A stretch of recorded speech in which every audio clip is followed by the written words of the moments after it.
Generation को प्रदान करना है। तो आज का इसका महत्व का जो पहलू है नेचर का, वो है रिवर्स। और वो रिवर्स को हमें समझाने के लिए अभी मैं ऐसे व्यक्ति को बुलाना चाहूंगी कि भले ही जिनका सपना भारत की नंबर 1 कंपनी बनने का था, लेकिन अभी वो सपना दुनिया की नंबर 1 कंपनी बनने का हो चुका है।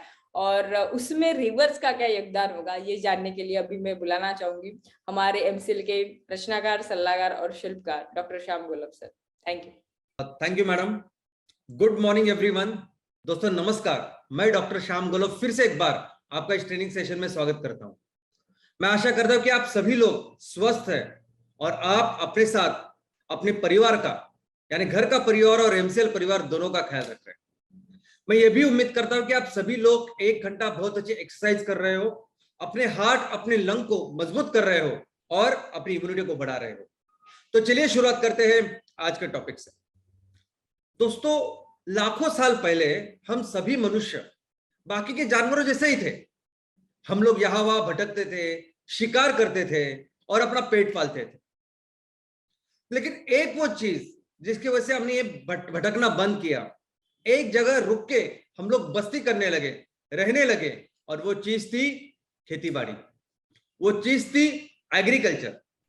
दोस्तों, एग्रीकल्चर, खेती बाड़ी एक ऐसी चीज है कि जिसने इस मनुष्य को एक समुदाय का, इस प्राणी को एक समुदाय का हिस्सा बनाया, समाज का निर्माण किया, और फिर इसके साथ समाज, संस्कृति, प्रथा, इस सभी की शुरुआत हो गई। लेकिन दोस्तों, क्या आप जानते हैं कि इस एग्रीकल्चर, इस खेतीबाड़ी की शुरुआत, इस खेतीबाड़ी को सबसे बड़ा सपोर्ट, कंट्रीब्यूशन किसने किया? हम लोग जानते हैं कि जब भी खेती करनी होती है तो खेती में क्या क्या लगता है। तो हमें उपजाऊ वो मिट्टी लगती है, पानी लगता है, उस तरह का क्लाइमेट लगता है। लेकिन दुनिया में जहां भी आज खेती हो रही है, वहां आप जाइए, देखिए कि वहां खेती किसकी वजह से हो रही है, तो आपको यह पता चलेगा कि सिंगल मोस्ट इंपॉर्टेंट चीज अगर कुछ है कि जिसकी वजह से आज दुनिया में जहां भी खेती हो रही है, जहां भी बस्ती है, जहां भी लोग बसते हैं, अगर उसका एक प्रमुख कारण पूरी दुनिया में कोई है तो वह है अपनी नदियां, वो है अपनी नदी। नदी एक ऐसी चीज है कि जिसने मनुष्य को प्राणी से निकाल के एक समुदाय मनुष्य बनाया। नदी वो चीज है कि जिसने हम सभी को समाज का हिस्सा बनाया और अलग बनाया हमारी ग्रोथ की। दोस्तों, आज मनुष्य के जीवन में हर कोई जो चीज है, यानी मैं ये भी बताऊंगा आपको कि कैसे हम टेक्निकली भी पानी के ऊपर डिपेंडेंट है, लेकिन आज हमारे साथ, हमारे समाज में कोई भी चीज अगर हो, इसमें सबसे बड़ा कंट्रीब्यूशन इन नदियों का है। हमारी अर्थव्यवस्था, हमारी समाज व्यवस्था, हमारा नॉलेज, हमारा साइंस, हमारी टेक्नोलॉजी, सब, ये सब जो देन है वो हमारी नदियों की है। और नदी का अगर आप व्याख्या देखोगे तो नदी क्या है, तो नदी तो सिंपल हमारी इस पृथ्वी के ऊपर, पृथ्वी के सरफेस के ऊपर चलने वाला एक पानी का प्रवाह है। एक ऐसा पानी का प्रवाह जो शुरू होता है किसी झील के साथ, किसी झरने के साथ, किसी हिम पर्वत के साथ, और जाके मिलता है सागर को, जाके मिलता है किसी बड़ी झील को, तो उसे हम लोग कहते हैं नदी। लेकिन नदी ये कितनी कितनी हमारे पूरे इस इतिहास में नदी का क्या कंट्रीब्यूशन है, ये मैं आपको बताता हूं। दोस्तों, हमने देखा कि दुनिया में समाज और इसके सबकी शुरुआत लगभग 40,000 सालों से पहले हुई। उसके भी पहले हो सकते हैं, इसके ऊपर फिर से रिसर्च वगैरह अभी भी चालू ही है, कि कोई भी अभी तक ये कहा नहीं कि ये एक्चुअल डेट है कि जिससे हमारी समझ व्यवस्था की शुरुआत हुई है। लेकिन जो प्राचीन समाज है, जो प्राचीन संस्कृतियां है, उसमें से अगर आप देखो तो सबसे प्राचीन संस्कृति अभी तक मेसोपोटेमियन सिविलाइजेशन, यानी मेसोपोटेमियन संस्कृति ऐसी कही जाती है, ऐसी मानी जाती है। हालांकि अभी जो रिसेंट रिसर्च हुए हैं उसके अनुसार इस मेसोपोटेमियन जो संस्कृति थी, जिसको हम अभी तक सबसे पहले संस्कृति माना करते थे, उससे भी बहुत पहले बाकी की संस्कृतियां हैं। अब ये मेसोपोटेमियन संस्कृति यानी क्या, तो आज का जो ईरान, कुवैत, तुर्की, रशिया, ये सभी जो प्रदेश है, ये सभी जो देश है, वहां ये संस्कृति थी। लेकिन दोस्तों, ये संस्कृति भी एक नदी की वजह से थी, और वो नदी, उस नदी का नाम है टिग्रिस या यूफ्रेटस। दोस्तों, ये जो संस्कृति है, ये इस नदी की वजह से ही शुरुआत हुई, डेवलप हुई, और आज भी ये नदी कितने सारे प्रदेश को हरा भरा कर रही है।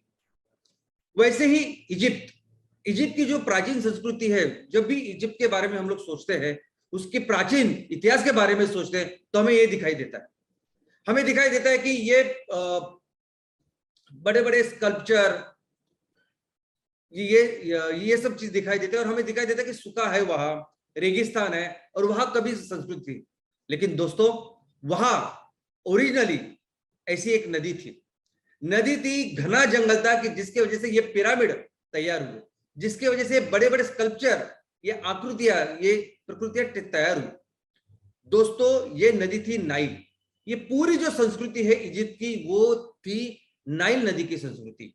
और आज भी पूरी दुनिया की सबसे बड़ी नदियों में से एक नदी है नाइल नदी, और न जाने कितने सारे शहर उस नदी के किनारे पे बसे हैं।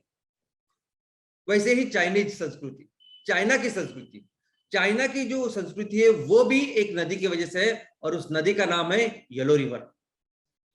तो चलिए, हमारे यहाँ अगर बात करते हैं, तो हमारी जो संस्कृति है, भारत की जो संस्कृति है, उस प्राचीन संस्कृति का तो नाम ही है सिंधु घाटी की संस्कृति। सिंधु नदी के घाट पर जिस संस्कृति की शुरुआत हुई, उसको कहते हैं सिंधु घाटी की सभ्यता, सिंधु घाटी की संस्कृति, इंडस वैली सिविलाइजेशन। और यही वो संस्कृति है जो आज के तारीख में देश बन चुकी है, भारत देश, पाकिस्तान और अफगानिस्तान। दोस्तों, इस नदी को, इंदुस को संस्कृत में सिंधु कहा गया है। पर्शियन इसे हिंदू कहते थे। और आपको सुन के ताज्जुब हुआ कि हमारा जो नाम है इंडिया, इस नदी को अंग्रेज लोग इंदुस कहते थे, और आप भी इंटरनेशनल लेवल में आज भी इसको इंदुस नदी करके ही बोला जाता है। हमारे जो देश का नाम है इंडिया, वो इस नदी से आया है। यहां तक के ये जो नदी है, इस नदी के 5 बड़ी बड़ी उप नदी है। अब ये भी अपने आप में बड़ी बड़ी नदियां है। ओके, झेलम, चिनाब, सतलज, रावी, और ये 5 नदियों से जो हरा भरा प्रदेश है, इस प्रदेश का नाम है पंजाब। तो पंजाब का अगर लिटिल मीनिंग आप देखोगे, तो पंजाब का अर्थ है ऐसा प्रदेश जो 5 नदियों से बना हुआ है। और इसीलिए पंजाब यहाँ भारत में भी है, पंजाब वहां पाकिस्तान में भी है। आज भी जैसे हमारे यहाँ भारत में गंगा महत्वपूर्ण है, गंगा सबसे इंपॉर्टेंट नदी है, वैसे ही पाकिस्तान के लिए, अगर पाकिस्तान का ब्रेड बटर, सब कुछ, अर्थव्यवस्था अगर किसी नदी के ऊपर डिपेंडेंट है, तो वो है ये सिंधु नदी। दोस्तों, लेकिन मुझे लगता है, और यही इतिहास है, कि आज हमारे भारत देश की अगर हम लोग बात करें, तो हर गांव, हर शहर, हर कोई छोटा सा कस्बा वो जो बसा है, वो किसी ना किसी नदी के किनारे बसा है। नदियां इतनी जरूरी है कि नदियां ही है कि जिन्होंने पूरी दुनिया में ये सिविलाइजेशन, अगर आप देखोगे तो इतिहास में इस मनुष्य प्राणी को लेके जो आज प्रदेश बने हैं, देश बने हैं, ये सभी जो बदल हुआ है, हर चीज में अगर किसी का कंट्रीब्यूशन है, तो वो नदी का है। वो हम विस्तार से देखेंगे, लेकिन ये नदियां है कि जिसने मनुष्य के दुनिया को बसाया है। और इसीलिए हम अपने देश में इस नदी को अपनी माता कहते हैं, इस नदी को पूजते हैं, और इस नदी को हम देवी करके समान उसकी पूजा करते हैं। लेकिन मुझे लगता है सिर्फ भारत के लिए नहीं, पूरी दुनिया के लिए ये बात है। पूरी दुनिया, कोई भी देश, कोई भी प्रदेश का अगर आप पढ़ाई करोगे, तो आपको पता चलेगा कि ये पूरा जो बदलाव है, पूरी जो उनकी आर्थिक उन्नति है, या कोई भी तरह की उन्नति है, वो सिर्फ और सिर्फ पॉसिबल हुई है इस नदियों की वजह से। तो नदियां पूरी दुनिया के लिए माता है। क्या करती है नदियां हमारे लिए, क्या कंट्रीब्यूशन है इनका हमारा? तो दोस्तों, मैं इस छोटे से वेबिनार में सिर्फ कोशिश कर सकता हूं, मैं बता ही नहीं सकता आपको कि नदियां हमारे जीवन में उनका क्या स्थान है, नदियां क्या करते हैं हमारे लिए। ये ऐसे नहीं बोलते जल ही जीवन है। दोस्तों, जल वास्तविक में जीवन है। आज मैं आपसे बात कर रहा हूं, आप सभी लोग, हम लोग बने हैं जल से। 70% हमारे बीच में है पानी, हमारी बॉडी में 70% होता है पानी। हम बने ही पानी से हैं। और क्या अगर ये सजीव पानी से बना है, तो आपको पता है कि पानी हमें कहां से मिलता है? जो भी पानी, अभी पृथ्वी के ऊपर भी 71% पानी है, पृथ्वी के ऊपर 71% पानी है और 29% ही जमीन है। अब ये 71%, 71% जो पानी है, क्या वो हमें अवेलेबल है? नहीं, वो खारा है, उसमें सॉल्ट है, नमक है, तो वो हमारे लिए उपलब्ध नहीं है। सिर्फ 3% ऐसा पानी है जो फ्रेश है और जो हमारे लिए उपलब्ध है। तो अगर हमारी पूरा बदन, हमारी पूरी बॉडी बनी है पानी से, हमें पानी की इतनी जरूरत है, तो कौन देता है हमें ये पानी? तो ये पानी हमें देता, प्रदान करती है नदियां। ये पूरा 3% जो पानी है वो हमें पहुंचाती है नदियां। दोस्तों, हमारी पूरी तरह की अर्थव्यवस्था, अभी मैं आपको अर्थव्यवस्था में कुछ नंबर्स बताऊंगा। आप अगर पढ़ाई भी करोगे तो आपको टेक्निकली बात समझ में आएगी कि ये इंडस्ट्री है, इसको इतना पानी लगता है, वो इंडस्ट्री है, उसको बहुत ज्यादा पानी लगता है, ऐसा सब कुछ लगेगा आपको। लेकिन ये टेक्निकली चीजों से अगर आप पूरी एक समग्र कॉम्प्रिहेंसिव इसकी पढ़ाई करोगे और देखोगे, तो लगभग हर चीज को लगता है पानी। और आज की तारीख में मनुष्य अगर मनुष्य को पानी अगर कोई प्रदान करता है तो वो है नदियां। अगर हम लोग अपने देश की बात करें तो हमारे देश की पूरी जो अर्थव्यवस्था है, हम कहते हैं कि 90% ऑफ द टाइम हम लोग दुनिया की सबसे बड़ी अर्थव्यवस्था थे। उसका क्या कारण था?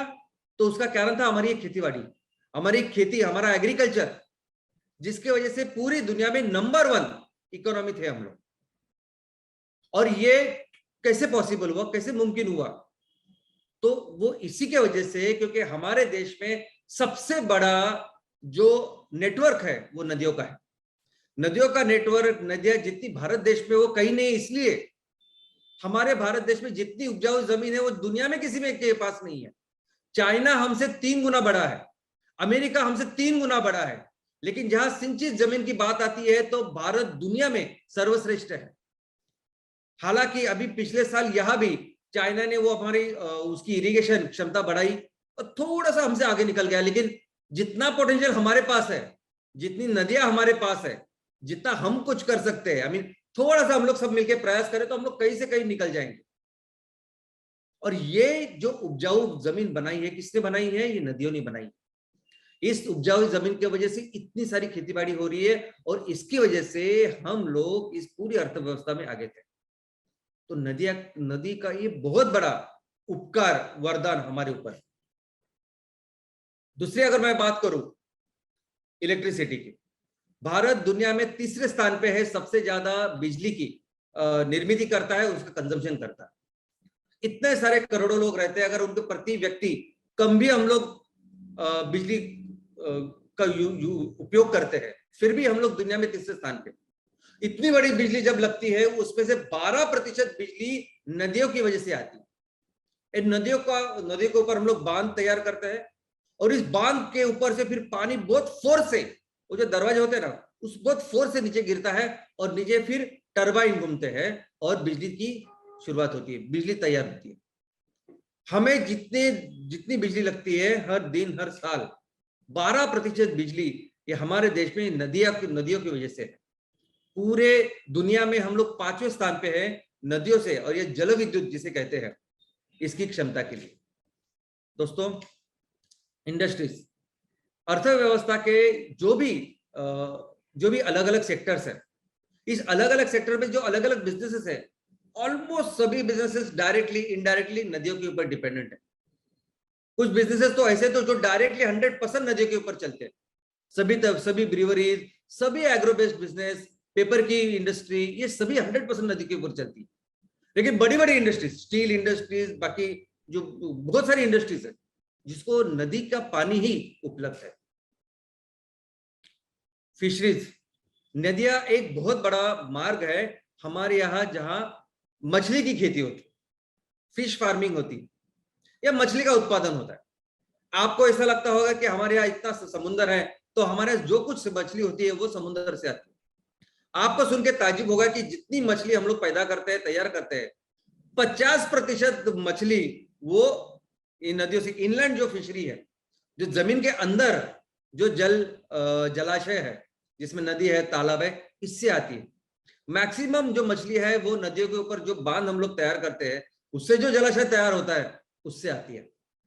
दोस्तों, लगभग 1.5 करोड़ लोग आज मछली के ऊपर जो इनलैंड फिशरी है उसके ऊपर 1.5 करोड़ लोग अपनी उपजीविका करते हैं। आगे ट्रांसपोर्टेशन, कम्युनिकेशन। दोस्तों आपको क्या लगता है कि हमारे यहाँ आपने रास्ते देखे होंगे, हमारे यहाँ नेशनल हाईवे होते हैं, जो सबसे बड़े हमारे यहाँ रोड्स है उसको हम लोग कहते हैं नेशनल हाईवे, राष्ट्रीय महामार्ग। हमारे यहाँ लगभग 200 इतने राष्ट्रीय महामार्ग है। लेकिन क्या आप जानते हैं कि हमारे यहाँ नदियां इतनी बड़ी है, इतनी विशाल है कि हमारे यहाँ नदियों के ऊपर इनलैंड राष्ट्रीय महामार्ग है, नदियों के राष्ट्रीय महामार्ग 111 नदी के ऊपर नेशनल हाईवे है कि जिसके वजह से आज लोगों की यातायात ट्रांसपोर्टेशन होता है, सामान ट्रांसपोर्टेशन वो होता है। इस साल में लगभग हमने 100 मिलियन टन यानी 10 करोड़ टन इतने से माल की वाहतूक की। इतना बड़ा नेटवर्क दुनिया में किसी के पास नहीं है। यूरोपियन कंट्रीज बाकी सब है, उनका समुद्र का नेटवर्क है, नदियों का इतना बड़ा नेटवर्क दुनिया में किसी के पास है। ह्यूमन सेटलमेंट, आई मीन हमारी तो दुनिया, हमारी दिन की शुरुआत होती है पानी से। पानी के बिना तो कोई बसते ही मुमकिन नहीं है। आप अपने आजू बाजू के गांव में देखो, जहां पानी नहीं वहां लोग रह भी नहीं सकते। पानी के बिना जीवन ही नहीं है। तो हर ह्यूमन सेटलमेंट के लिए अलग अलग चीजों के लिए जरूरी है पानी। जो आज की तारीख में सबसे ज्यादा प्रदान अगर कोई करती है वो नदी है। स्पोर्ट्स, एंटरटेनमेंट, ये पानी के ऊपर जो भी खेल है वो सभी तरह के खेल आज भारत में होते हैं, क्योंकि इतनी विस्तीर्ण, इतनी विशाल नदियां आज हमारे देश में। स्पोर्ट्स, एंटरटेनमेंट, ये सब कुछ आज हमारे यहाँ नदी में होता है। और कई सारे, देखो नदियां यानी एक्चुअली हमारी माता है। हर गांव में उसने माँ की तरह हमको पोसा है, माँ की तरह हमें बड़ा किया है, डेवलप किया है। हमारी कई ऐसी जरूरतें जो मैं यहाँ विशद नहीं कर सकता, लेकिन ऐसी जरूरत है कि कई सारी जरूरत वो नदी हमारी पूरी करती है। और मैं तो सिर्फ हमेशा, जैसे मनुष्य प्राणी हमेशा खुद के बारे में सोचता है, खुद के बारे में बातें करता है, लेकिन मैं आपको बताऊंगा कि कितने सारे, सिर्फ मनुष्य नहीं, कितने सारे जीव जंतु प्राणी, ये पूरी चीजें नदी के ऊपर डिपेंडेंट है। दोस्तों नदी का खुद का अपना एक इकोसिस्टम है। मैं आपको बोलूं कि देखो, एक अगर बड़ा पहाड़ भी, बड़ा पेड़ भी अगर आपने लिया, एक ये पेड़, एक सिंगल पेड़ कई सारे जीव की दुनिया होती है। एक सिंगल अगर आपने बड़ा पेड़ लिया ना, कई सारे जीव उस पे रहते हैं और उनके लिए वो पेड़ यानी उनकी पूरी दुनिया होती। तो सोचिए नदी क्या करती होगी। नदी भी अपने आप में एक पूरी दुनिया है। नदी अपने आप में कई सारे जीवों की दुनिया है, इतने सारे जीव। और जब नदी आती है ना, तो नदी अपने साथ सिर्फ वो नदी का जो प्रवाह, पानी का प्रवाह उसका मत समझिए आप। नदी पूरा ऐसा क्षेत्र प्रभावित करते हैं जिसे हम लोग नदी का बेसिन कहते हैं, जहां से वो छोटे छोटे पानी के झरने आते हैं और तब से ये आके वो इतना बड़ा प्रवाह तैयार होता है, वो नदी में रूपांतरित होता है। तो ये पूरी जो चीज है ना, यानी नदी, उसके उसके काठी, और उस काठी के ऊपर जो माइक्रो ऑर्गेनिज्म, जो प्राणी, जो सजीव सब रहते हैं, वो सभी इस नदी के ऊपर डिपेंडेंट होते हैं। और हर चीज, यानी हर चीज, अगर मैं आपको बताऊं कि कैसे सूक्ष्म जीव नदी के ऊपर डिपेंडेंट है, कैसे प्राइमरी कंज्यूमर नदी के ऊपर डिपेंडेंट है, कैसे हम लोग डिपेंडेंट है, तो वो बहुत बड़ा सब्जेक्ट है। दोस्तों नदी हमारे यहाँ ज्योग्राफी और जियोलॉजी डिफाइन करती है। ज्योग्राफी यानी भूगोल, हमारे यहाँ भूगोल जो भी है, मैक्सिमम उसका कंट्रीब्यूशन नदियों का है। आप नहीं समझ, वो एक अपने आप में बहुत बड़ा विषय। मैं सिंपल आपको बोलता हूँ, जियोलॉजी। अभी कैसे भारत में इतनी सारी नदियां हैं, कैसे भारत का प्रदेश दुनिया में सबसे उपजाऊ हुआ है, तो भारत ही नहीं, हर जगह ये नदियां कैसे एग्रीकल्चर को कंट्रीब्यूट करती है, तो मैं आपको बताता हूँ। ये नदियां जब बहती है, तो बहते के साथ उनके नीचे जो पत्थर होते हैं, पत्थर को घिस घिस के वहां से वो मिट्टी निकालते हैं, और वो मिट्टी निकाल के अपने नदी के आजू जो काट पे जो प्रदेश है वहां डिपॉजिट करते हैं, और उस तरह से वो जमीन बनती है फर्टाइल जमीन। ये पानी का प्रवाह, नदी का प्रवाह जब अपने साथ आता है, तो मिट्टी के साथ कई सारे मिनरल्स, कई सारे जीव जंतु, माइक्रो ऑर्गेनिज्म लेके आता है, और उसके वजह से मिट्टी बनती है फर्टाइल। उसके वजह से वो प्रदेश बनता है फर्टाइल, सुपीक, उपजाऊ, और ये पूरी दुनिया शुरुआत होती है। तो बहुत बड़ा कंट्रीब्यूशन नदी का है। नदी बहुत अच्छा, ब्यूटीफुल, ऐसे अगर दुनिया में सबसे सुंदर जो जो जो सीन अगर आप देखोगे, जो जगह आप देखोगे, तो आप मैक्सिमम टाइम आप देखोगे कोई सुंदर नदी है और उसके आजू बाजू वो प्रदेश है।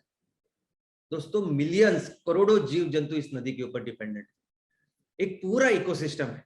हम सिर्फ मनुष्य के नहीं, मैं सिर्फ मनुष्य के बारे में हमेशा आपको बोलता हूं, हम लोग सिर्फ मनुष्य के बारे में सोचते हैं, लेकिन न जाने कितने सारे जीव इसके ऊपर डिपेंडेंट है। ये पूरे नदी के ऊपर एक छोटी सी फिल्म होती है, वो फिल्म से लेके कई सारे माइक्रो ऑर्गेनिज्म। अभी माइक्रो ऑर्गेनिज्म एक ऐसा टॉपिक है जो मुझे एक बार आपको लेना पड़ेगा और आपको बताना पड़ेगा कितने जरूरी है माइक्रो ऑर्गेनिज्म। ये हमारे जो बदन है, सिर्फ हमारा नहीं, हर सजीव का जो कार्य चलता है वो इस माइक्रो सूक्ष्म जीवों से चलता है। हमारे अंदर भी बहुत सारे करोड़ों सूक्ष्म जीव हैं। ये सभी सूक्ष्म जीव जो मिट्टी में रहते हैं, पानी में रहते हैं, इसको सपोर्ट करने जो व्यवस्था है वो है नदी। Primary producer, secondary producer, insects, vertebrates, ये सभी नदी के ऊपर डिपेंडेंट है। इनको जो खाना बनाने के लिए, कोई भी वनस्पति को खाना बनाने के लिए जो फोटोसिंथेसिस, जो प्रकाश लगता है, उसकी एक्चुअली बहुत अच्छी अरेंजमेंट करती है नदी। तो complete food chain, complete food web, जैसे हमारे जो नेचर है, ये प्रकृति है, प्रकृति का अपने आप में एक सिद्धांत है। और सिद्धांत क्या है? रिसाइकलिंग का सिद्धांत है कि आप कंज्यूम करो, फिर से निकालो, फिर से लो। तो और ये रिसाइकलिंग की वजह से ये जो सस्टेनेबिलिटी है, इसके वजह से तो लाखों करोड़ों साल से हम लोग जिंदा है ना, वो पूरा सिस्टम नदियों में भी है। नदियां अपने आप में एक ऐसा इकोसिस्टम है कि जिसमें हर कोई चीज की रिसाइकलिंग की व्यवस्था है। तो चलिए आते हैं हमारे इस टॉपिक, हमारे इस नदियों के ऊपर कि भारत में किस तरह के नदियां हैं। तो भारत में लगभग 400 से ज्यादा बहुत बड़ी नदियां, और हमारे यहां 8 मेजर रिवर सिस्टम है। अभी ये रिवर सिस्टम यानी क्या? तो रिवर सिस्टम यानी बहुत बड़ी बड़ी नदियां जब बनती है तब एक से प्रवाह नहीं होता, उनको मिलके सैकड़ों छोटी छोटी नदियां होती है, कोई छोटी बड़ी, तब जाके बनती है एक बहुत बड़ी नदी। तो जो एक नदी होती है ना, तो एक नदी नहीं होती, वो सैकड़ों नदियां होती है। कोई भी बड़ी नदी अगर आप देखोगे तो बड़ी नदी एक नहीं होती।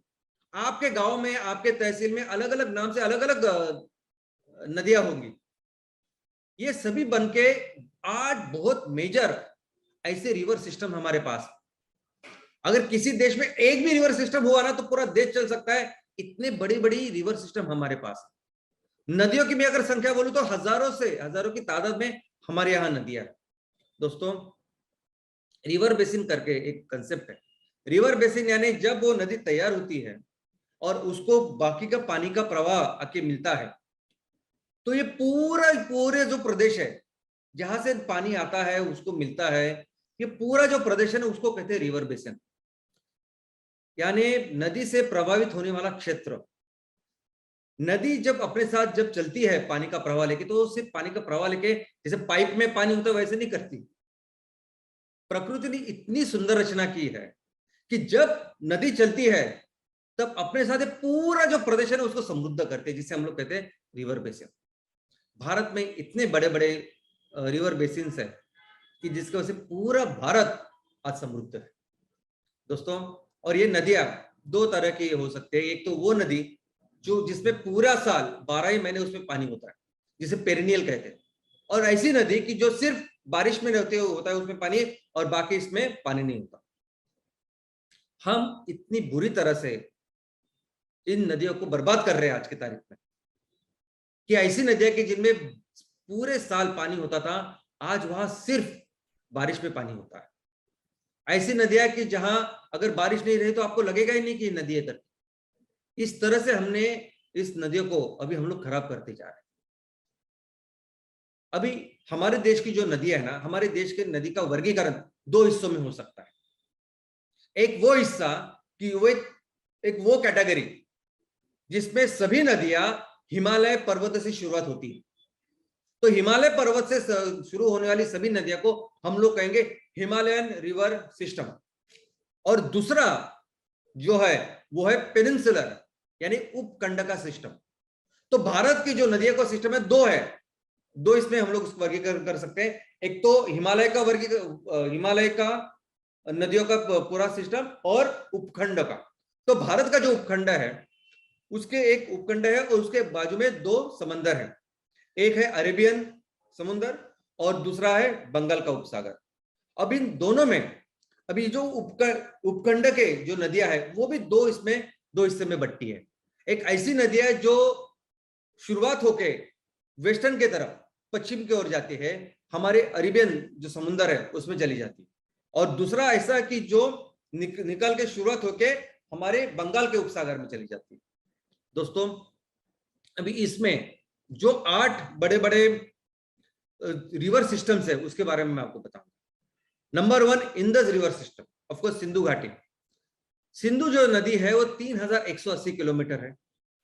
हमारे यहाँ मानसरोवर से शुरुआत होके वो अरेबियन यानी कराची के पास में पाकिस्तान में वो वहां जाके समुद्र को मिलती है। उसका लगभग 47% जो हिस्सा है वो पाकिस्तान में है, 39% 39% जो हिस्सा है वो भारत में है, 8% अफगानिस्तान में है और 6% चाइना में है। दूसरा हमारा जो महत्वपूर्ण सिस्टम है वो सबसे महत्वपूर्ण है वो गंगा रिवर सिस्टम। गंगा की लेंथ 2510 किलोमीटर है। शायद आपको कम लगेगी लेकिन गंगा का जो रिवर बेसिन है वो बहुत बड़ा है। इतना बड़ा है कि हमारे देश के 40% जनता वो गंगा घाटी रहती है। उसकी शुरुआत होती है गंगोत्री से और वो बंगाल के उपसागर को जाके मिलती है। तीसरी जो हिमालयन नदी है, नदी का पूरा सिस्टम है, उसे हम लोग कहेंगे ब्रह्मपुत्र रिवर सिस्टम। वो भी बहुत बड़ा सिस्टम है। ब्रह्मपुत्र की अगर आप लेंथ देखोगे तो 3848 किलोमीटर, इतनी बड़ी उसकी लेंथ है। हिमालय से शुरुआत होके वो बंगाल के उपसागर में जाके मिलती है। बाद में जो वेस्ट जो हमारे उपखंड की नदियां है और जो ईस्टर्न फ्लोइंग है यानी बंगाल का उपसागर की तरफ जाने वाली नदी है, उसमें से सबसे पहला जो रिवर सिस्टम है वो गोदावरी रिवर सिस्टम। उसकी लेंथ लगभग 1465 किलोमीटर है और महाराष्ट्र में नासिक से शुरुआत होकर वो आंध्र में वेस्ट गोदावरी करके जिला है, वहां जाके बंगाल का उपसागर है, वहां मिलती है। लेकिन दोस्तों आप हमेशा अभी हर सिस्टम जो मैंने आपको दिखाया, अगर हर सिस्टम को अगर आप देखोगे तो एक जो रिवर सिस्टम है उसके आजू बाजू न जाने कितनी नदियां है। यानी आप इस गोदावरी की बात करोगे तो यहाँ दूधना, पूर्णा, वर्धा, पेनगंगा, वैनगंगा, और आप अपने गांव में जाके देखिए तो ये पूरे सिस्टम जो है ना, ये अपने आप में ये जो नदियां है ये बड़ी बड़ी नदियां है। ये प्रवरा, मांजेरा, मानर, ये भी देखिए कृष्णा रिवर सिस्टम। अभी कृष्णा रिवर सिस्टम में 1210 किलोमीटर है। महाराष्ट्र भीमाशंकर वहां से शुरुआत होके वो आंध्र में जाके बंगाल के उपसागर को मिलती है। लेकिन इस नदी के ऊपर कितनी सारी बाकी की नदी अगर आप देखोगे तो हर सिस्टम को अगर मुझे आपको एक्सप्लेन करना हो तो मुझे एक सेशन लेना पड़ेगा। और अगर मुझे कृष्णा के बारे में बताना है तो एक सेशन लेना पड़ेगा, कावेरी के बारे में बताना है तो एक सेशन लेना पड़ेगा, गंगा के बारे में बताना है तो 2 सेशन लेने पड़ेंगे। इतने बड़े ये सिस्टम्स अपने आप में। कावेरी सिस्टम 805 किलोमीटर का सिस्टम है जो कर्नाटक से शुरू होकर तमिलनाडु जाता है, और आप देख सकते हैं कितनी सारी नदियां उसको आके मिलती है। महानदी रिवर सिस्टम 900 किलोमीटर है जो छत्तीसगढ़ में शुरुआत होती है और उड़ीसा में जाके मिलती है। अब ये थी वेस्टर्न एंड बंगाल का उपसागर यानी पूर्व की ओर चलने वाली नदियां। अभी पश्चिम की ओर चलने वाली नदियों में अगर आप देखोगे तो उसमें पहला रिवर सिस्टम है वो है नर्मदा रिवर सिस्टम जो 1312 किलोमीटर है और मध्य प्रदेश से शुरुआत होकर गुजरात में जाती है। ताप्ती रिवर सिस्टम जो फिर से मध्य प्रदेश में शुरुआत होकर गुजरात में खंबात का जो घाट है, खंबात का जो प्रदेश है वहां जाती है। 724 किलोमीटर वो ट्रेवल करती है। तो ये सभी नदियों का जो सिस्टम है वो अपने आप में बहुत बड़ा सिस्टम। मैं अगर आपको इसके बारे में फ्लो क्या उसके बारे में सभी कुछ बताऊं तो आप ये समझ सकते हैं कि भारत क्यों इतना समृद्ध है, क्यों भारत पूरी दुनिया में 90% ऑफ द टाइम सबसे बड़ी अर्थव्यवस्था था और क्यों आज भी हमारे यहाँ पोटेंशियल है कि हम लोग बन सकते हैं। इतना बड़ा ये सब्जेक्ट है। सिर्फ रिवर के बारे में डिटेल में अगर मुझे बनना है तो मुझे कम से कम 6 महीने लगेंगे हर चीज के बारे में आपको बताने के। लेकिन चलिए हमारे इस टॉपिक के ऊपर को पढ़ते हैं कि कैसे फिर ये इतना इंपॉर्टेंट, इतनी अच्छी नदियां, आई मीन जिसकी वजह से हमारा पूरा जीवन है, हमारी संस्कृति, हमारी पूरी दुनिया है, आज उनकी क्या सिचुएशन है। तो दोस्तों मैं आपको पहली बात बताऊं कि ये नदियां जो है, हिंदू सब उनको देवी मानती है, उनकी पूजा करती है, ये सब हम सब जानते हैं। ऑलमोस्ट हर नदी को हमने अपने माता माना है और उनकी पूजा करते हैं। लेकिन ये बात सिर्फ हिंदू में नहीं है, अगर आप देखोगे तो इस्लाम में भी इन्होंने कहा कि ये नदी, ये पानी का हर कतरा कितना पवित्र है। सिर्फ इस्लाम में नहीं, क्रिश्चियनिटी में भी कहा गया है कि पानी, ये नदियां कितनी कितनी कितनी पवित्र है, कितनी जरूरतमंद है।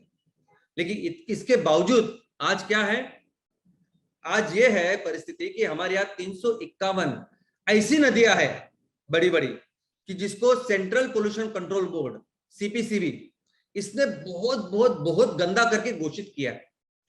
लेकिन मुझे लगता है कि वो कोई सर्टिफिकेट की जरूरत नहीं।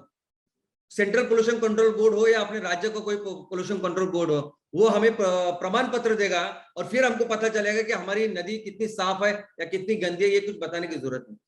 आप अपने गांव में, अपने तहसील में जो नदियां है, वहां जाके सिर्फ थोड़ा सा आप जरा वहां जाइए और देखिए क्या वो नदी, क्या उस नदी में कुछ फिश, कुछ प्राणी, कुछ है, कुछ सजीव है जिसको करोड़ों साल वो पालती आ रही है आज उसमें? क्या वो नदी ऐसी कि जिसका पानी आप पी सकते हो? पीने का तो छोड़ ही दीजिए, पीने का तो मुझे नहीं लगता कोई आप कंसिडर करते हो। क्या वो नदी में का एक्चुअली नहा सकते हैं? ऐसे ही आप देख के आपको पता चलेगा कि हमारी नदी कितनी अच्छी है और कितना हमने उसको गंदा करके रखा है। दोस्तों आज की परिस्थिति यह है, आज की वस्तुस्थिति यह है, स्टेटस है कि हमारी पूरे जो भारत के लोगों ने इस नदियों को एक ड्रेनेज, एक गटर बना के रखा है। जो भी कुछ गंदी चीज लगती है, जो भी कुछ रहता है, हम लोग उसको सिर्फ नदी में डालते रहते हैं। यानी एक तरफ हम लोग नदी को माता मानते, जो हमारी संस्कृति, जो हमारे पुरखों ने वही बताया कि बाबा उसकी पूजा करो, तो उनको क्या बोलना है कि बाबा वो इतनी महत्वपूर्ण है कि उसको माँ के समान उसकी पूजा करो। कितने फेस्टिवल्स है जिसके ऊपर हम वो नदियों के ऊपर डिपेंडेंट है। एक तरफ ये हमारे माँ बाप ने सिखाया है और दूसरी तरफ हम लोग क्या करते हैं, हम लोग जो भी कचरा है वो उस नदियों में डालते हैं। जैसे नदी नहीं, वो गटर जल रहा है और उसमें हम लोग अपना कुछ भी हो उसमें डालते रहते हैं। हर जगह, हर गांव में, अगर हर तहसील में अगर आप देखोगे ना, और सिटीज में, शहरों में, तो नदियां इतनी खराब हो चुकी है, ये आप बोल ही नहीं सकते ये नदियां करके। ये मीठी रिवर है। बॉम्बे में तो मीठी रिवर, यानी अगर आप उसको देखोगे तो आपको लगेगा नहीं कि नदी है कर, आपको लगेगा कोई बहुत बड़ा गटर है। और ये सिर्फ मुंबई की बात नहीं, दिल्ली में यमुना देखिए। हमारे यहाँ कोई भी गांव में, मैंने तो यहां तक देखा है कि जहां नगर पालिका है, बड़ी ग्राम पंचायत तो है, लेकिन नगर पालिका क्षेत्र, छोटी नगर पालिका हो या कोई भी, वहां नदी के बेसिन पे लोगों ने बिल्डिंग तैयार की। नदी होनी चाहिए, उसके बाजू में थोड़ी सी जगह होनी चाहिए उसको बढ़ने के लिए, वो तो छोड़िए, उसके बेसिन के अंदर हम लोगों ने बिल्डिंग तैयार की है और वहां इलेक्ट्रिसिटी भी दी जाती है, वहां पानी का कनेक्शन भी होता है, सब कुछ आता है, सभी डिपार्टमेंट होते हैं उनको वो सब देने के लिए। तो ऐसी परिस्थिति आज है। और क्या कारण है इस नदियों को इतना हम लोगों ने खराब किया है? Number 1 is domestic waste. Domestic यानी हम लोग जो तैयार करते हैं ना, वो पानी का वेस्ट। दोस्तों मनुष्य प्राणी एक ऐसा प्राणी है, जितना पानी हमको लगता है ना, जितना हम लोग इस्तेमाल करते हैं, जितना हर दिन हम लोग पानी इस्तेमाल करते हैं ना, 80% वो पानी फिर से हम लोग कचरा यानी वेस्ट वाटर करके उसको निकाल देते हैं। जो पानी पीते हैं उससे मल मूत्र तैयार होता है, लेकिन हम लोग नहाते हैं, हम लोग कपड़े धोते हैं, हम लोग खाने के लिए पानी लगता है हमको। जो भी पानी हम लोग अच्छा पानी लेते हैं नदी से, अच्छा हमको फ्रेश चाहिए पानी, तो हमको बहुत अच्छा चाहिए, तो पानी अच्छा लेने का, उसको खराब करने का 80%, और वो कहां डालने का, फिर से नदी में डाल। ये हम लोग आज की तारीख में कर रहे हैं। और सबसे ज्यादा खराबी, सबसे ज्यादा इस पूरी व्यवस्था का अगर किसी ने बर्बादी की है तो वो है सीवेज। ये टॉयलेट्स है ना, टॉयलेट्स का जो वेस्ट वाटर है, टॉयलेट का जो पानी है, सीवेज का जो पानी है, आज की तारीख में पूरे के पूरे ये जो नदी का सिस्टम है ना, लोगों को लगता है कि ये सीवेज डालने का एक सिस्टम है, हमें जो टॉयलेट करनी है और बस नदी में डालनी बस। हमारे यहाँ बहुत बड़े बड़े शहरों में भी जो व्यवस्था है इनको अच्छा पानी तैयार करने की, जो सीवेज ट्रीटमेंट प्लांट है उसकी कैपेसिटी हमारे देश के जो कैपेसिटी है, जो जरूरत के अनुसार कितनी कैपेसिटी है, सिर्फ 30%। और 30% जो भी प्लांट लगे हैं वो भी प्लांट अच्छी तरह से उस पानी को अच्छा कर रहे हैं और बाद में पानी में डाल रहे हैं, ऐसा बिल्कुल नहीं है। उसकी भी क्या कार्यक्षमता है वो भी हम लोग सोच नहीं सकते। इस तरह से हम लोग गंदा कर रहे हैं। वो तो कुदरत की मेहरबानी कि हर साल वो पानी आता है, बारिश बरसता है और ये सब साफ करता है, वही भगवान ही साफ करता है ये सब कुछ इस तरह से। और ये सबसे नंबर 1 रीजन, अगर हमारे पूरे इस रिवर सिस्टम को खराब करने का नंबर 1 कारण कुछ है, नंबर 1, तो दैट इज सीवेज। दूसरा ऑफ कोर्स ये, अब अगर आप गंगा के किनारे देखोगे तो 40% लोग रहते हैं और वैसे ही लगभग 33%, 1/3, 1/3 जो खराब पानी तैयार होता है ना, वो भी गंगा के घाटी तैयार होता है। दूसरा इंडस्ट्रीज वेस्ट वाटर। दोस्तों इंडस्ट्रीज भी इतनी बुरी तरह से ये काम कर रही है। यमुना के यहाँ जो झाग आपको नजर आता है, और सिर्फ यमुना ही नहीं, मुंबई के आजू बाजू जरा कुछ आउटस्कर्ट में ऐसे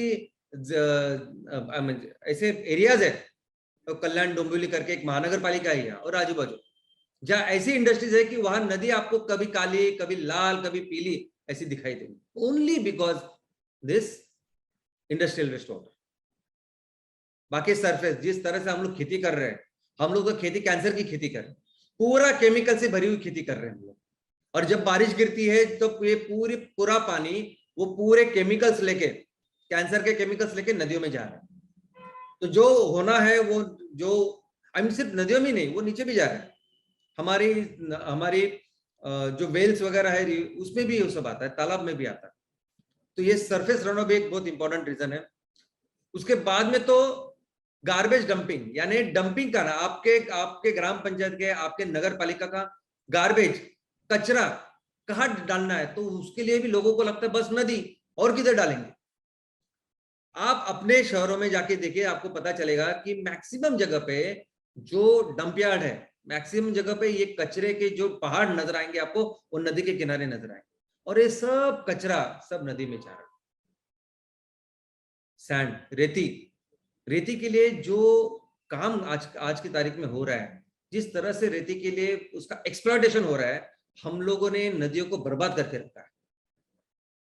रिचुअल राइट्स, धार्मिक विधि भी हमारे यहाँ इतनी है, एक हम पूजा विजा करते, सब कुछ करते हैं, लेकिन कुछ ऐसे लोग हैं, ऐसी जगह है कि जहां आज भी मरने के बाद वो जो शव होता है उसको नदी में डालते हैं, क्योंकि अगर वो नदी में जाएगा तो उसको मोक्ष प्राप्त होगा, ऐसे हमें लगता है।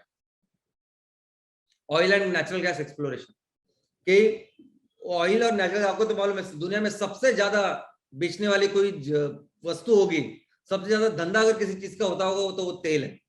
तो तेल के लिए तो हम लोग जरा भी देखते नहीं, नदी है आजू बाजू कुछ है, कुछ नहीं। अगर आपको लगता है तेल है तो बस जाओ घुसो और आजू बाजू को पूरा एरिया बर्बाद करो, नदी को वहां बर्बाद करो, ये सब चल रहा है। और कई सारे लोकल चीज है जहां हम लोगों ने, नदी हमको प्रोवाइड करते और उसको ही हम लोग खराब कर रहे हैं। तो दोस्तों अभी सभी चीजें का सोल्यूशन क्या है, कैसे करेंगे फिर? एक तरह से ये नदियां जिसने हमें जीवन प्रदान किया है, जिसकी वजह से पूरी दुनिया बसी है आज, और उसको हम लोग इस तरह से बर्बाद कर रहे हैं, खराब कर रहे हैं। क्या सोल्यूशन?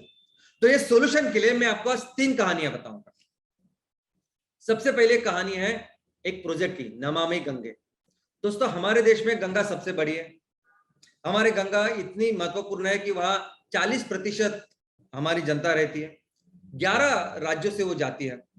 तो ये गंगा जब भी खराब हो रही है, ये जो मसला है वो बहुत सालों से सरकार को लगता है कि इसको साफ करें। सबसे पहले गंगा के ऊपर गंगा एक्शन प्लान शुरुआत हुई 1985 में, 1985 में। तब पैसे कम थे और तब से लेके स्टेज 1 स्टेज 2 करके चालू है। लेकिन 2014 से एक बहुत बड़ा, दुनिया का सबसे बड़ा प्रोजेक्ट हमने तैयार किया। हमने संकल्प किया है कि हमारे गंगा को हम लोग साफ करेंगे। और दुनिया में किसी भी नदी के लिए साफ करने के लिए इतना पैसा नहीं रखा गया था जितना पैसा भारत सरकार ने रेज किया है। $3 बिलियन, 21,000 करोड़ कि हम लोग गंगा को साफ करेंगे। और ये कार्य में अगर आप देखोगे तो क्या क्या करते हैं, क्या क्या प्रोजेक्ट शामिल है, तो आपको साफ साफ नजर आएगा कि जो 21,000 करोड़ से भी ज्यादा भी लागत, मतलब ऑलमोस्ट 24,000 करोड़ है, उसमें से 90% जो फंड है वो सिर्फ सीवेज इंफ्रास्ट्रक्चर के लिए। यानी हम लोग जो टॉयलेट की वजह से, यानी सीवेज, ये टॉयलेट का पानी नंबर 1 रीजन है हमारी नदियों को खराब करने के लिए, उसके लिए आज हमने ये पूरा जो पैसा है वो हम लोग खर्च कर रहे हैं। और बाद में बचा हुआ जो 10% वो बाकी की चीजों की। और रिजल्ट 2014 में शुरू होके अभी आज इसको 8 साल हो गए। इसमें ऐसे था कि पहले इमीडिएट करने वाले कुछ काम थे, पहले 5 साल में कुछ उपलब्धियां थी और बाद में 10 साल के बाद कुछ उपलब्धियां थी। लेकिन जिस तरह से काम होना चाहिए था वो, जितना रिजल्ट आना चाहिए था वो नहीं आ रहा है। गवर्नमेंट पूरी अपनी मेहनत से ये काम कर रही है, एक पूरा डिपार्टमेंट, सभी लोग इसको एम्बिशियसली इसको काम कर रहे हैं, पूरी व्यवस्था इसके ऊपर काम कर रही है, फिर भी जितना चाहिए उतना रिजल्ट इतने सालों के बाद नहीं दिख रहा है। दूसरी कहानी मैं आपको बताऊंगा। दूसरी कहानी है अमेरिका से। दोस्तों, अमेरिका में ये नदियों का प्रदूषण इतना बढ़ गया था, इतना बढ़ गया था 1960s में। औद्योगिक क्रांति बहुत जोरों शोरों में थी, बहुत ज्यादा। और ये इंडस्ट्रीज क्या करती थी, जो भी कचरा आता था, जो बनता था, वो नदियों में डालती थी।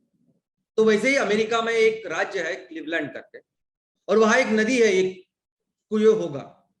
कुयोहोगा जो नदी इतनी खराब हो गई थी कि अगर आप उसमें हाथ डालोगे तो आप देख रहे हैं कि हाथ कैसे होता था, कुछ भी डालोगे तो कैसे होता था, आपने देखा। यहां तक कि ये नदियां इतनी खराब थी कि इसको बार बार आग लगती थी। अभी इतनी खराब, इतना, यानी हम सोच नहीं सकते इतना पॉपुलेशन, इतना गंदा पॉपुलेशन वहां नदिया का हुआ था। और फिर वहां की सरकार ने भी बहुत कुछ किया। सरकार ने क्या किया, बहुत सारे तेज कायदे कानून लाए।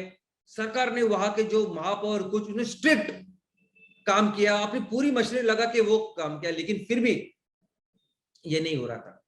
लेकिन अल्टीमेटली 1969 में फिर शुरुआत हुई एक आंदोलन की। दोस्तों, लोगों ने फिर देखा कि नहीं, ये नहीं होना चाहिए। लोग जाग उठे, लोगों ने ये सब मुद्दा अपने हाथ में लिया और लोगों ने शुरुआत की।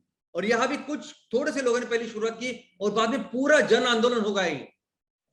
ये जो नदी अभी अमेरिका, जब जैसे आज सबसे अमीर देश है, वैसे तब भी था। जितना पैसा अगर उनको चाहिए था वो उनके पास पैसा था, मशीनरी थी, सब सब सब सब था, फिर भी कुछ नहीं हो रहा था। लोगों ने आके जब इसको इंटरवेंशन किया, लोगों ने आके जब एक काम हाथ में लिया, तब दोस्तों ये नदी ऐसी बन गई। आज की तारीख में अगर वो नदी देखोगे तो ये नदी, ये वही नदी है, कुयोहोगा नदी। क्या आप सोच सकते हैं सॉल्यूशन क्या है? आज की तारीख में तो वहां अमेरिका, यूरोप में ये संस्कृति बन चुकी है, कल्चर बन चुका है कि नदियों को साफ ही रखना है, ये हमारी जिम्मेदारी है। कोई भी नागरिक हो तो कोई भी वो कचरा नदी में डाल ही नहीं सकता, कायदे कानून की जरूरत नहीं वहां।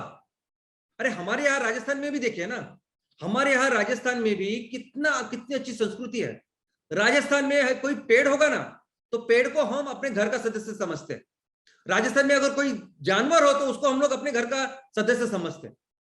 यूं ही नहीं, सलमान खान साहब को सबसे ज्यादा कार्यकाल 1 महीना रहना पड़ा जेल में, जब उन्होंने वो चिंगारा की शिकार की। बाकी के जो भी चीज थे उसमें इतना देर वो रहे नहीं, ऐसा समझते हैं। लेकिन एक बात वहां उन्होंने राजस्थान में की और उनको वो भुगतना पड़ा। तो इसको कहते हैं कल्चर, और भारत में भी हम लोग कर सकते हैं। दोस्तों, यहां वहां अमेरिका, यूरोप में ये कल्चर बन गया, लोग जाके इसको साफ करते, जो भी अगर कुछ है, और पहले तो करते ही नहीं और इसको साफ करते हैं। और वहां ये सभी जो नदियां है ना, नदियों के काट अभी प्रेक्षणीय जो टूरिस्ट पॉइंट बन गए। किसी भी शहर में अगर आप जाओगे ना टूरिस्ट बन के, तो सबसे प्रेक्षणीय, सबसे अच्छी जगह क्या होगी, तो नदी का घाट। क्योंकि उन्होंने सभी नदियों के घाट को इतना खूबसूरत बना के रखा है, बहुत खूबसूरत। और आज भी हमारे यहाँ गांव में, शहरों में भी अगर आप जाओगे ना, तो शाम के वक्त ऐसा घूमने के लिए आप कहाँ जाओगे, नदी किनारे। तो वो नदी है, होती ही इतनी खूबसूरत है, उसको जरा सा हम लोग संभाले तो हमारे भी गांव में, हमारी भी शहरों में वो बहुत ही खूबसूरत नजारा तैयार कर सकती है। तीसरी कहानी मैं अपने देश की आपको बताने वाला हूं। अपने देश जो पूरी दुनिया के लिए एक मिसाल बन गई। अभी देखो, ये आपके सामने एक चित्र है। दाएं लेफ्ट साइड में वो एक ऐसी चौपाटी है, बीच है, जहां हमारे मुंबई के सबसे जाने माने लोग रहते हैं। जुहू चौपाटी, जुहू चौपाटी, और लग के उसको वर्सोवा चौपाटी। और इसी चौपाटी के यहाँ फिर अमिताभ बच्चन भी साहब रहते हैं, धर्मेंद्र रहते हैं, और वो सभी जो नए जो लोग हैं वो सभी हीरो हीरोइन वहां रहते हैं, अक्षय कुमार से लेके सब लोग। बहुत ही हाई फाई और जबरदस्त चौपाटी। लेकिन वहां ये ऐसी परिस्थिति थी, इतना कचरा उसमें आता था, ऐसे बर्बादी हम लोगों ने की थी। ये था 4 साल पहले। और अभी उस 4 साल के बाद आज की अगर आप परिस्थिति देखोगे तो वो इतना स्वच्छ वो बीच बन चुका है, इतना स्वच्छ है कि अभी वहां हमारे यहाँ एक प्रजाति है कछुओं की। वो कछुए बाहर आते हैं और वहां अपने अंडे जो है वो प्रजनन करते हैं। इतना अच्छा बन गया वो। तो एक वो चीज जो पूरी व्यवस्था नहीं कर पाई, किसने किया वो काम? एक आदमी ने। एक आदमी ने एक आदमी ने ये पूरे जो इतनी खराब परिस्थिति थी उसको सुधारा। एक आदमी ने, जिसका नाम था अफरोज शाह। कैसे हो सकता है? कैसे हो सकता है कि यहाँ जहां हम लोग नमामि गंगे में इतना बड़ा काम कर रहे हैं, अमेरिका ने पूरे लेजिस्लेशन सब कुछ करके जो कर नहीं पाई वहां कैसे एक आदमी भारत का ये ऐसे किया कर रहा है? इनका नाम है अफरोज शाह, जो पेशा से वकील है। आप अगर वकील होते तो आप क्या सोचते? मैं इसके खिलाफ, इतनी गंदगी जो हो रही है ना, मैं सरकार के खिलाफ कोर्ट में जाऊंगा, मैं रीट पिटीशन दाखिल करूंगा और वहां लिखूंगा कि ये गवर्नमेंट ने करनी चाहिए, डिपार्टमेंट क्या कर रहे हैं ये मैं कर सकता हूं। नहीं तो मैं क्या करूंगा? नहीं तो आप हम लोग क्या सोचेंगे? हम लोग ये सोचेंगे ये तो नगर पालिका का काम है। कैसे कैसे बिल्कुल काम न करें, नाकाम लोग यहाँ रहते हैं, बिल्कुल कुछ काम का नहीं है नगर पालिका वगैरह। उनको कंप्लेंट्स लिखते थे हम लोग। ये साहब भी वैसे सोच सकते थे, लेकिन उन्होंने नहीं सोचा। ये हमेशा जो सुबह उनके बाजू में एक 84 ईयर्स ओल्ड उनके अंकल रहते थे, उनके साथ हो जाते थे और उनको देख के बहुत बिल्कुल अच्छा नहीं लगता था। और एक दिन फिर उन्होंने डिसाइड किया कि जो भी ये मैं सब मैं करूंगा नहीं। ये पिटिशन डालने से क्या होता है हमको पता है, लेटर लिखने से क्या होता है हमको पता है, मैं साफ करूंगा, मुझसे जितना होता है ना मैं साफ करूंगा। इनको ये भी नौकरी करते थे, जो भी कुछ करते थे, काम धंधा करते थे, उनको जैसे टाइम मिलता था वैसे वो जाते और जो भी उनका जितना भी साफ कर सकते थे वो करते थे। 6 7 8 हफ्ते हो गए ये अकेले जाते थे और ये करते थे। अकेला आदमी ऐसा सब करता था। उसके बाद 2 लोग आए और उनको बोले कि नहीं देखो, हम आपके साथ जुड़ते हैं, ये बहुत अच्छा काम आप कर रहे हैं, चलो हम लोग भी आपके साथ काम करते हैं। और फिर आज की तारीख में ये ऐसा है कि ये एक आंदोलन बन चुका है, बीच क्लीनअप आंदोलन। और यहाँ कितने सारे लोग, अब ये अफरोज शाह को अगर आप फॉलो करेंगे तो आपको पता चलेगा कितने सारे लोग हैं, जिसमें स्टूडेंट्स है, लोग है, सेलिब्रिटी है, सब लोग है। सब लोग को लगता है, सभी वहां जो दुनिया में लोग रहते हैं ना, बहुत सारे लोग ऐसे हैं जिनको लगेगा कि अपनी नदियां साफ हो, अपने गांव अच्छा होना चाहिए। लेकिन कोई तो सामने आए, कोई तो करे। बस इसकी एक चिंगारी की सिर्फ जरूरत है। वो चिंगारी उन्होंने ली और वो किया। दोस्तों आज की तारीख में अगर आप देखोगे ना तो वहां सभी लोग, अमिताभ बच्चन से लेके जो भी जिसको भी आप जानते हैं और वहां वो रहते हैं, वो वहां आके ये काम करता है, अपने अपने बीच के ऊपर काम करता है वैसे। और यहाँ ये करने के बाद अगर आप देखोगे तो सभी लोग अपने अपने तरीके से करते हैं। मीन अदरवाइज वो सिक्योरिटी के कारण यहाँ वहां जाते नहीं, लेकिन फिर भी ये इतना अच्छा काम है कि वो करते हैं। लेकिन इसके अलावा इन लोगों ने, अफरोज शाह, इन्होंने कितने सारे लोगों को भी इंस्पायर किया। अभी आप देखिए, एक मल्हार कलंबेकर का एक 21 साल का लड़का है, मुंबई के दादर में वहां रहता है, और उसने अपने दादर चौपाटी से उसके काम की शुरुआत की। और इस तरह से काम कर रहा है अभी ये लड़के ने भी एक मूवमेंट शुरुआत की, बीच प्लीज ऐसे नाम के। क्योंकि एक बार वो ऐसे ही घूमने गया था बाली वगैरह, वहां देखा समुद्र कितना सुंदर है और हमारे यहाँ कितना गंदा, तो उसने वो शुरुआत की। और उसके इस काम की वजह से उसको यूनाइटेड नेशंस का भी पुरस्कार मिला पिछले साल। सब लोग आते हैं, सब लोग आते हैं तुम्हारे साथ मिलके खड़े होते हैं। पहले दिन नहीं कोई खड़ा होगा, लेकिन पहले दिन जब आप रहेंगे ना, पहले दिन आपको ही करना पड़ेगा, पहले दिन आपको करना पड़ेगा। लेकिन आप जब एक जगह पे रहते हो, वो करते हो, चाहे वो ग्रेटा थनबर्ग हो, चाहे वो अफरोज शाह हो, या कोई भी हो, शुरुआत आपको करनी पड़ेगी, सिंसियरली करनी पड़ेगी, तो लोग आपके पास आएंगे दोस्तों। और ये जो अफरोज शाह है, इनको 2016 में champion of earth United Nations ने इनको पदवी दी। 2019 में हीरोज ऑफ द ईयर, यानी पूरे विश्व का उस साल का हीरो करके CNN ने उनको खिताब दिया। यूनाइटेड नेशन का एनवायरनमेंट प्रोग्राम है, उसमें यूनाइटेड नेशंस ने क्लीन सीज कैंपेन, जैसे इन्होंने अपने काम किया मुंबई में, वैसे ही पूरी दुनिया में काम करने का उन्होंने एक ग्लोबल प्रोग्राम बनाया। तो सोचिए एक आदमी क्या कर सकता है, तो कौन करेगा फिर? कौन हमारी यहाँ, ये जो हमारी माता है, ये जो देविया है, इनका ख्याल कौन रखेगा? कौन करेगा गंगा साफ? कौन करेगा ये हमारा यमुना है उसको साफ करेगा और वो अच्छा रहेगा? कौन करेगा वो हर जो एक मीठी नदी हर शहर में जो आज बह रही है, उसको साफ कौन करेगा? तो दोस्तों, ये सब साफ करेंगे सिर्फ हम आप और मैं, लोग ही मिलके करेंगे। बाकी कोई कोई कोई आई मीन कितनी भी पैसा आपके, हमने सभी एग्जांपल दे, भारत का सबसे एम्बिशियस प्रोजेक्ट भी देखा, अमेरिका का भी देखा, और हर जगह जब तक लोग शामिल नहीं होते तब तक एक काम ही नहीं होता। लोग ही हमारा जो कंट्रीब्यूशन है, हम लोग ही इसको कर पाएंगे। नदियों को साफ करना तो हमें ही ये करना पड़ेगा। दोस्तों, आपको क्या लगता है कि एमपीओ का जो ऑर्गेनाइजेशन वो किसके लिए? रॉ मटेरियल के लिए, सिर्फ रॉ मटेरियल के लिए? आप एक बार फैक्ट्री की शुरुआत करो और लोगों को बोलो कि हम लोग 1,000 रुपए से खरीदेंगे, तो आपको ये करने की जरूरत नहीं है, आपको ये कोई संगठन वगैरह करने की कोई जरूरत नहीं। आप अपनी फैक्ट्री की शुरुआत करो, लोगों को बोलो ना फिर कि बाबा आप नेपियर ग्रास उगाओ, हम लोग 1,000 रुपए से खरीदेंगे, और लोगों को तो पता है कि ये सब है तो इतना इतना पैसा मुझे मिलेगा। नहीं, बहुत सारे गांव हमारे यहाँ, बहुत सारी चीजें हमारे गांव में, हमारे शहरों में ऐसी है जो पैसों से सॉल्व नहीं होगी। पैसा उसके लिए काम नहीं करेगा, हमको इकट्ठा आना पड़ेगा।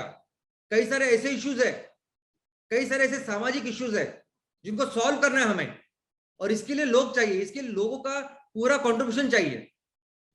यानी इस तरह से हम लोग काम कर सकते हैं ना कि आने वाले दिनों में अगर हम लोग एक हो गए ना, तो किसी की हिम्मत नहीं होगी हमारे यहाँ किसी हमारी बेटी, हमारी माँ, हमारी बहन को कुछ बुरी नजर से देखने के लिए।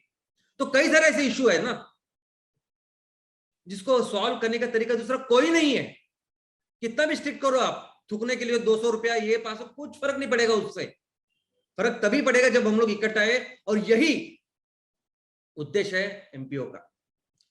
जब हम लोग सोच रहे हैं कि हमारे तहसील को हम लोग सुजलाम सुफलाम बनाना चाहते हैं, तो इसका मतलब क्या? इसका मतलब सिर्फ आर्थिक उन्नति नहीं है, वो लोग तो कर रहे हैं एनजीओ करके, अफरोज शाह साहब ने किया वो एनजीओ करके, बाकी के लोग कर रहे हैं एनजीओ करके, हम लोग तो प्रॉपर बिजनेस कर रहे हैं। तो बिजनेस तो है उसका, बाकी सभी लाभ सबको है, लेकिन हमारा उद्देश्य बिजनेस से बहुत आगे है। हम लोग चाहते हैं कि हमारा देश, हमारा तहसील इस तरह से समृद्ध हो कि कोई भी पानी का जो स्रोत है वो खराब ना होने पाए, और ये काम सिर्फ हम लोग ही कर सकते हैं। हमें जिम्मेदारी उठानी पड़ेगी, हमें काम करना पड़ेगा। अगर नदियों को साफ सुथरा रखना है, अच्छा रखना है, तो कोई दूसरा तरीका ही नहीं है। आप प्लीज ऐसा मत सोचिए कि इतने जितने ज्यादा पैसे आएंगे तब हम लोग करेंगे, नहीं होगा ये काम। ओके, हमें जिम्मेदारी लेनी पड़ेगी। और कब लोग सुनेंगे आप, ये भी आप सुनिए, कब लोग सुनेंगे? आप कभी कभी आपको लगता है कि गांव में ऐसा करना चाहिए, शहर में ऐसा करना चाहिए, तो एक बहुत सी बड़ी मीटिंग की आपने की, एक बड़ा इवेंट ऑर्गेनाइज किया, ऐसा कुछ किया, मान्यवर वहां आ गए और बहुत आपने फिर बहस की, चर्चा की, उससे वो होगा? बिल्कुल नहीं होगा। आज तक ऐसे ही होता आया है। लोग सुनेंगे नहीं आपकी, ऐसे आएंगे बात करने, लोगों को लगे हाँ ठीक है, अच्छा सब, लोग अपना काम चालू रखेंगे, उससे नदियां नहीं साफ होगी, उससे कचरा नहीं साफ होगा। वो कब होगा, लोग कब सुनेंगे आपको? जब आप डटे रहोगे अपने काम के ऊपर, अरे अपने कार्य के ऊपर, जब आप करते रहोगे दिल से, डेडिकेशन से, पूरी सिंसियरिटी के साथ, और हमेशा हर दिन करते रहो। और उसका बहुत अच्छा तरीका अगर कुछ है तो वो है सैटरडे सेशंस। दोस्तों सैटरडे सेशन जैसी कोई चीज ही नहीं है, मैं आपको बोलता हूं। जैसे हर हफ्ते आप गुरुवार को मंदिर जाते हो, शुक्रवार को नमाज अदा करते हो, रविवार को चर्च जाते हो, वैसे 1 घंटा अपने तहसील के लिए, अपने गांव के लिए आपको देना पड़ेगा। और हर हफ्ते दीजिए, आप हर हफ्ते दीजिए, बोलिए कि मैं कैसे अपने गांव को सुजलाम सुफलाम करना चाहता हूं, और करिए काम को। वो ग्रेटा थनबर्ग जब बैठी थी वहां एक जगह पे, वो अकेली थी, वो झंडा लेके, कोई नहीं आया था, उसको मालूम नहीं था कि इतना बड़ा वो कुछ करने वाले उसका नाम होगा। या अफरोज शाह जब गए थे, उनको क्या लगा था कि उनको इतने बड़े बड़े अवार्ड मिलेंगे। गांधी जी ने अगर कुछ किया होगा अपने यहाँ एक छोटे से गांव में, चंपारण में या खेड़ा में, तो उनको क्या लगा होगा कि आगे जाके मैं बहुत देश को आजादी करूंगा? नहीं, सबका अपना अपना प्रयास था, किया, दिल से किया, और पूरे लोग उनके साथ शामिल हुए। दोस्तों सैटरडे सेशन, अगर आप सिर्फ प्योर बिजनेस की बात कर रहे हो ना, तो मैं आपको बिजनेस के बारे में ही बोलता हूं। देखो, आप फैक्ट्री तैयार होगी, माल बेचना, ये हमारा बिजनेस है। आने वाले दिनों में बहुत सारी कंपनियां आएंगी, वो भी एक बिजनेस है। और ये कंपटीशन आएगी बिजनेस में, वो भी है। लेकिन अगर आप चाहते हो कि कंपटीशन तो बिल्कुल आपको छुए भी ना, आपके आसपास ना आए कंपटीशन, तो सैटरडे सेशन कीजिए आप। फैक्ट्री आने के बाद तो सब लोग मार्केटिंग, कोई भी करेगा ना मार्केटिंग। मेरी फैक्ट्री तैयार हो रही, तो मुझे माल बेचना है, तो कोई भी करेगी। लेकिन ये कुछ भी नहीं होते हुए जब आप लोगों के लिए खड़े होते हैं, वही तो है चीज। वही तो लोगों को पता चलेगा किसके लिए आप खड़े हो, क्या विजन है, क्या मिशन है, क्या ब्रांड, क्या हो आप, क्या सोच है आपकी। और ये सोच आपके लोगों को आपको ऐसे आगे लेके जाएगी, ये कंपटीशन को रहेगा ही नहीं। एक वो चीज है जो आपको करनी है। और दूसरा है प्रॉमिस। ये जो प्रॉमिस हम लोगों ने किया है ना, कि हम ऐसे ऐसे फैक्ट्री ऐसे लगाएंगे और ऐसे अपने तालुका को स्वयं पूर्ण बनेंगे, वो हम करेंगे। देखो, उसमें आप बिल्कुल एक कुछ भी 0.0001% का भी कुछ रखिएगा मगर अपने दिमाग में। सूरज उगने वाला है तो उगने वाला है। हमने तरीका जो चुना है ना, वो थोड़ा सा मुश्किल है। हम लोग नहीं चाहते कि हमारे गांव में जो प्रोजेक्ट हम लोग करें, हमारे इस बिजनेस के ऊपर किसी बाहर के वालों की मालकी हो। हम लोग नहीं चाहते कि हमारे आने वाले दिनों में हमारी जो आजादी है, हम लोग वो आजादी बेचे और पैसा लाए और वो प्रोजेक्ट लाए। हम अपने तरीके से कर रहे हैं और बहुत जबरदस्त करेंगे। पूरे दुनिया भर, पूरी जिंदगी भर हम लोग इस आजादी में अपने प्रोजेक्ट के, हमारे प्रोजेक्ट के ओनर कौन होंगे? तो हमारे गांव के किसान। वो हमारा तरीका है। और ये सब करने के बाद ये सभी लोग जो आपको सुन रहे हैं साल से या जो भी, तो आपके साथ खड़े होंगे। ओके। और दोस्तों, जो भारत है, हम लोग हमेशा बोलते हैं कि भारत ने दुनिया का नेतृत्व किया। आर्थिक महासत्ता था भारत। 90% ऑफ द टाइम दुनिया का 30% से ज्यादा इनकम हम लोग तैयार करते थे। लेकिन भारत सिर्फ आर्थिक में नहीं था, आप ही सुनिए। भारत ने दुनिया का नेतृत्व हर चीज में किया है। संस्कृति में भारत ने दुनिया का नेतृत्व किया, नॉलेज ज्ञान में भारत ने दुनिया का नेतृत्व किया। भारत में जितने विश्वविद्यालय थे उस टाइम में, जितने विश्वविद्यालय थे, भारत से छोड़ के बाकी पूरे विश्व में उच्च विद्यालय वगैरह नहीं थे। इतने ऐसे विश्वविद्यालय जो बोल रहे हैं ना, वो उस वैसे विश्वविद्यालय वहां किसी भी जगह पे नहीं थे। लोग हजारों किलोमीटर प्रवास करके, ट्रैवल करके भारत में आते थे सीखने के लिए, पढ़ने के लिए। इजिप्ट, तो इजिप्ट की संस्कृति हो, मेसोपोटामियन हो, चाइनीज संस्कृति हो, वहां के लोग भारत में आके पढ़ते थे। ये हमारे संस्कृति के बारे में हमारे जितना भी उन्होंने जो लिख के लिया ना, उससे हम लोग अभी सीख रहे हैं, हमको पता चल रहा है। जो अभी 18वां शतक, 19वां शतक में जो कुछ खोजे हुई है, जो इन्वेंशंस हुए हैं, वो उनके बारे में पूरा वो वेदों में हमारे यहाँ संदर्भ है। वेद जानते थे, यानी सिर्फ पढ़ाई के नहीं, लेकिन साइंस एंड टेक्नोलॉजी में हम लोग बहुत आगे थे। हमारी यहाँ जितने शाखाएं थी नॉलेज की, वो विश्व में कहीं नहीं थी। इतनी शाखा, इतना स्पेशलाइजेशन था हमारे यहाँ भारत में। ये सब जो लिख रखा है ना, चाइना के लोगों ने और इनको उन्होंने लिखे रहा, हमको पता चल रहा है। अंग्रेजों ने सब कुछ, वो जो भी लिखा था वो पूरा जला दिया है, रखा ही नहीं कुछ, ये समझने के लिए कि हम लोग किसकी धरोहर है। हम लोग आज भी कर सकते हैं, वैसे ही करना है। हमारे गांव में, हमारे तहसील में, हमारे जो माँ है, उसका ऐसा ख्याल रखना है, क्योंकि इन्होंने, माँ ने करोड़ों साल इतना सब कुछ किया हमारे लिए, तो हमारा थोड़ा सा भी बनता है कि हम लोग तो कर्ज अदा कर ही नहीं सकते, लेकिन उसकी सेवा कर सकते हैं, और वो हमें करना है। हमें मिलके ये कसम खानी है, हमें मिलके कसम खाने कि हमारे गांव में जो भी नदी है, हमारे तहसील में, शहर में जो भी नदी है, जो भी पानी का रिजर्वायर है, उसका ख्याल हम रखेंगे, मिलके रखेंगे, और बिल्कुल हर तहसील को, हर गांव को फिर से सुजलाम सुफलाम करेंगे। धन्यवाद।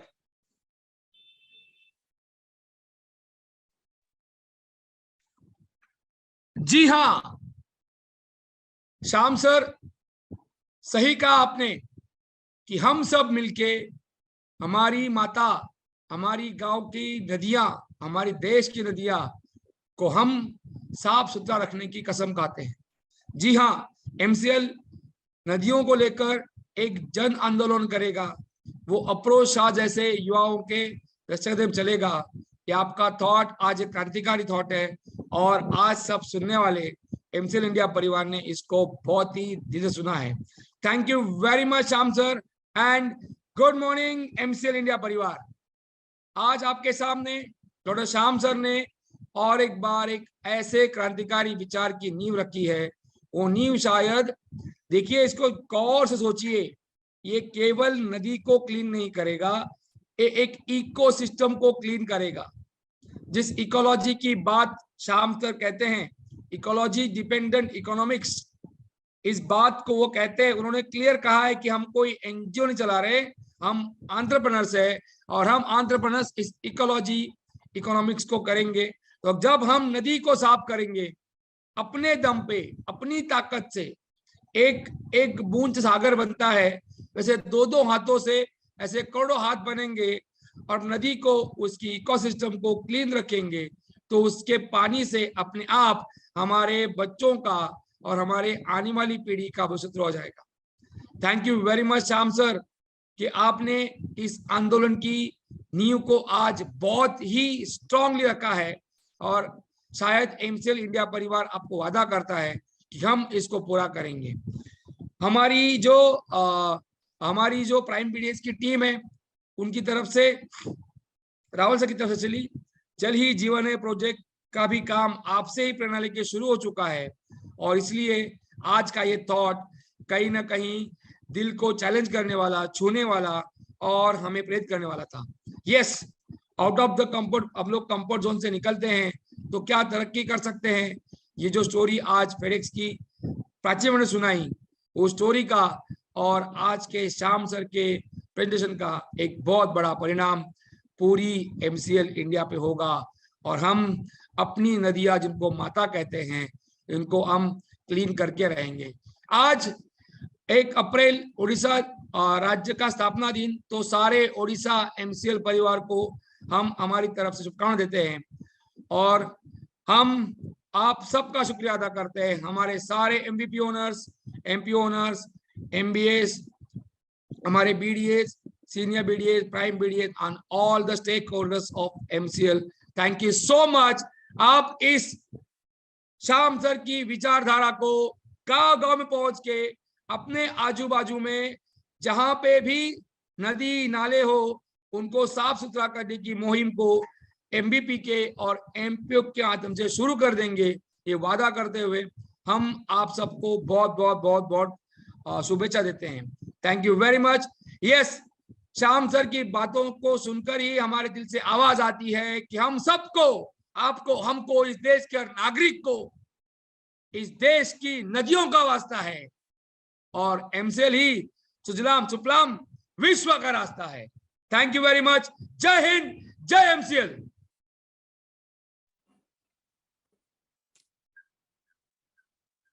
Thank you very much, Dr. Lavesh sir, for inspiring us.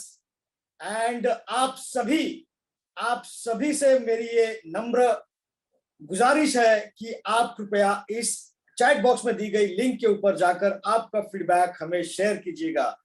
दोस्तों, इसी के साथ मैं यहाँ पर प्राची मैडम को शुक्रिया अदा करना चाहूंगा, बिकॉज हर बार की तरह इन्होंने फिर एक नई इंस्पायरिंग स्टोरी हमें बताई, और जिससे हम ये सीख ले सके कि अगर आपके दिल में, अगर आपके दिमाग में कोई भी चीज आती है, तो सबसे पहले आपका उसके ऊपर विश्वास होना चाहिए। दुनिया इसके ऊपर विश्वास रखे या ना रखे, लेकिन अगर आपका विश्वास होगा तो आप इसे सच्चाई में बदल सकते हैं। Thank you very much Prachi madam for sharing this inspiring story.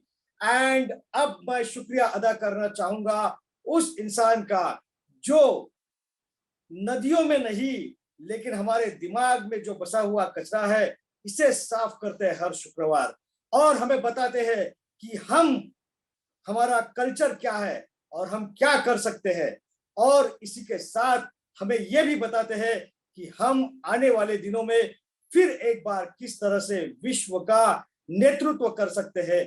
Thank you very much doctor Shyam sir.